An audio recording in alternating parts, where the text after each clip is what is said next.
So, dito tayo mag-focus. Focus lang tayo sa real foods, out ang process, out ang restaurant, sugar food, sugar drink, bawal ang sweetener. O, tanggalin nyo na. Ha?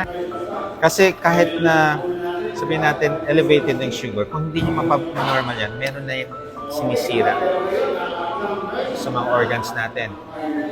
Unti-unti lang yun.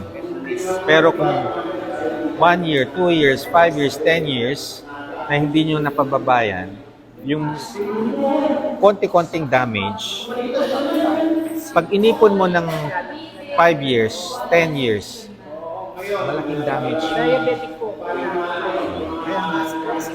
Kaya nga po, kailangan nyo mag-focus muna talaga sa sugar. Sa real food. Okay? Tapos kailan po ako kailangan po? 3 months. After 3 months, with repeat, message nyo ako.